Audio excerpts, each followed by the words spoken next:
God brought me down to my knees for something that had become a God to me, that God had gone out of the picture. When we look back, Yeah.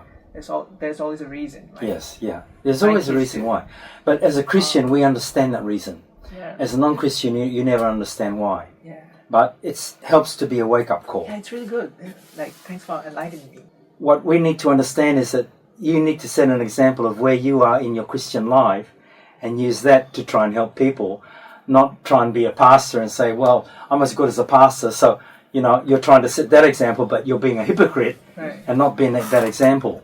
Of course, we're going to go through the training, which you said, but in that training, we don't have to feel that we are hopeless, because we have Christ. We should have our hope in Him, right?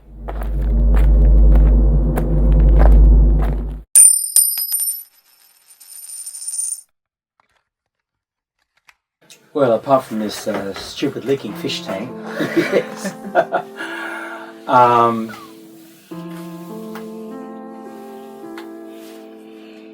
I went through one divorce, and I can remember the night when I told my wife that I was leaving and being kicked out of Australia because I had disgraced my parents.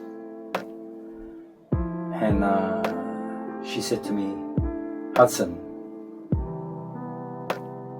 I trusted you. And that cut me to the quick, really cut inside me. Because I remember when I got married, it's for richer, for poorer, in sickness and in health, for better, for worse, until death us do part. And I failed her. And that was really the bottom.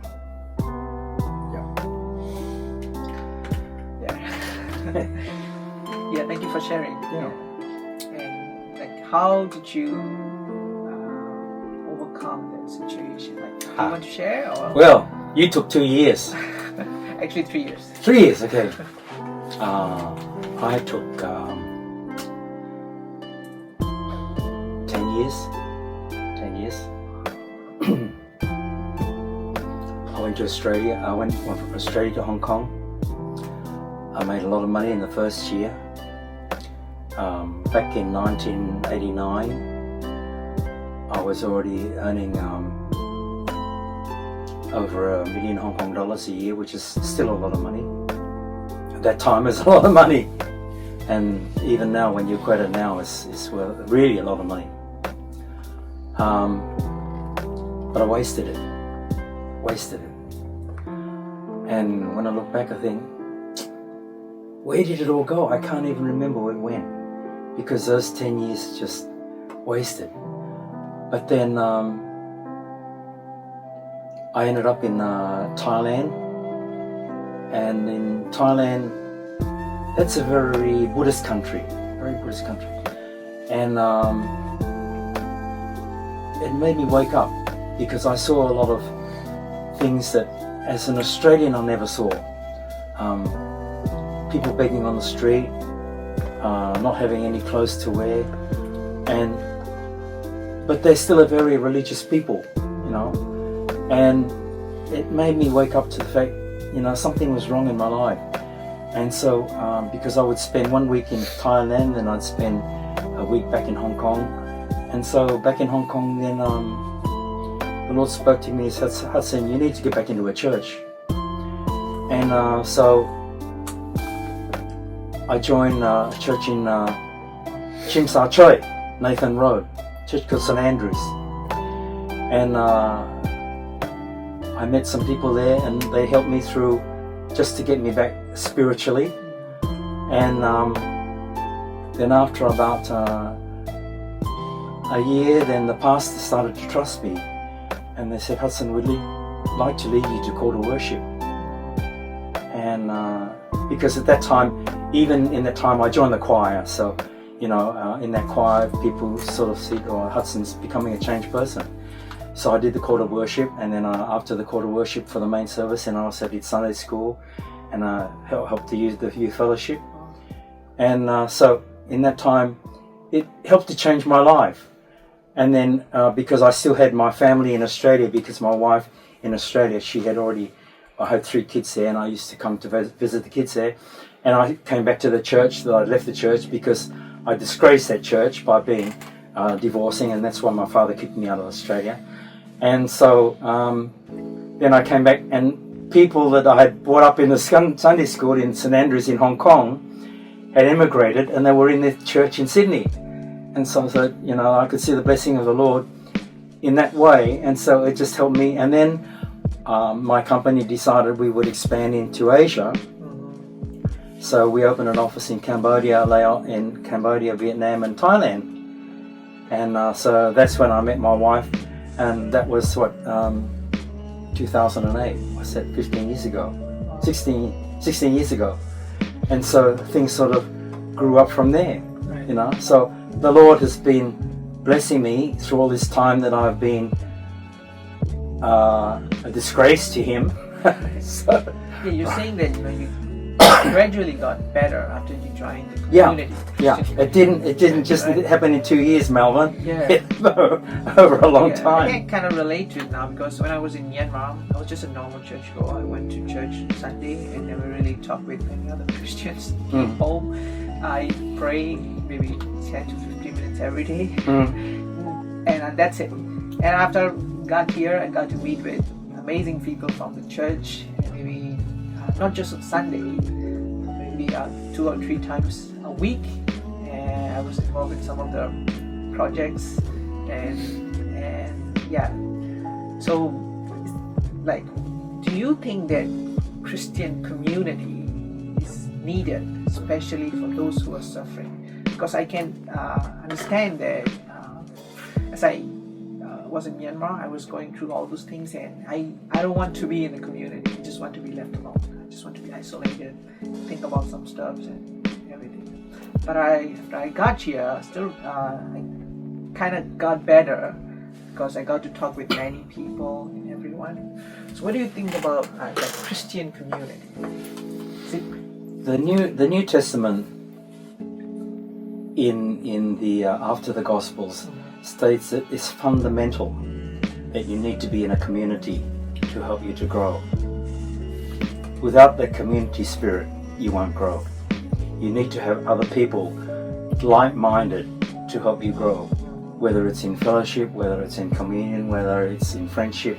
These people will help you to grow, but you need to be in a community. Yeah, and I remember you saying that you went through all those things first so that you can share with me. And I'm going through this now so that I can share to other people, right? And when sharing those things, how can we support each other? How can we understand that person? Well, in my situation, it's just, I would just say to them, Melvin, you need to have faith, right? Easy to say, I know it's hard to do, but that's the only thing. You need to have faith. Without that faith, you've got nowhere to go. Amen. Yeah. But there's a time just to be with that person and shut up, or sometimes I says, please share with me, and then you share. Right. Yeah. Yeah. Okay. And like I said, I gotta stay isolated when I was in Myanmar, and then things changed quickly. Got here in Vietnam, I got to meet with many people, but there's some people who isolate themselves. Yeah, sure. So how can we reach out to those who are in a hopeless situation, who Show them. isolate themselves? Okay. Show them that you have filial love for them, brotherly love. Ask about them. Hey, how are you feeling today? You need to meet with people you're not with your own age. Right. Not people my age, they'll make you depressed. So how does those fellowship sessions restore hope for people who are in a hopeless situation?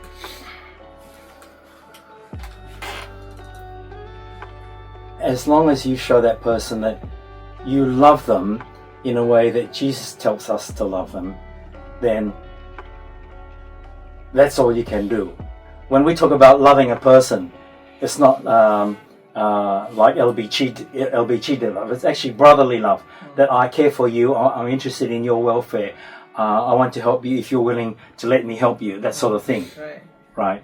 Yeah, that's also one of the commandments from Jesus, right? Love thy neighbor as you love yourself. Do unto others as you would do unto yourself. Right. Okay, now that's important. As you would do unto yourself. If you want to be left alone, just be left alone, but still have somebody beside you. Because even when people say, leave me alone, but actually they want to be left alone because they don't want you to comment on them, but they would like somebody just to be there as company. So we have to be there for each other, even though they're telling that. Yeah. I mean, you can still be there on the phone by WeChat or whatever, by WhatsApp, okay? Yeah, yellow. Yeah, talking about loving each other, my friend from the church just told me that there's like the word joy, Jesus, others, yourself. Yeah. So I think the reason why we are in a hopeless situation and why we are depressed is that we put ourselves That's first. right. Yeah. Everything is about ourselves. Yeah. We want this, we want that, and everything. So if we go in that order, Jesus, if we love others, if we care about other people's feelings, other people's wants, and then we put ourselves in the end, right? So that's the order of joy. This is a lot of problems that people don't understand is they haven't seen the other side.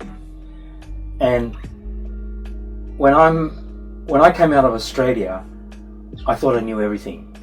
I had a university education. I had all these friends that are foreign, Chinese friends, Australian friends, different friends from everywhere. But it's only when I went into Asia that I really understood how people suffered. When you go to a market, you can see the poorest of the poor there just struggling to beg money from people. And for me, born in a culture that we don't have that sort of thing, and then coming into a culture where you see the worst of the worst, it's very humbling. It's very humbling. But then you see the other conflict of, you see a woman with a child in a stroller, and I want to give money to that person, and my wife says, don't give money to that person. And I said, why? And she said, because the baby's not hers. She's stolen the baby from somebody. And you have the conflict, okay, she's stolen the baby, but the baby still needs to be fed. Right.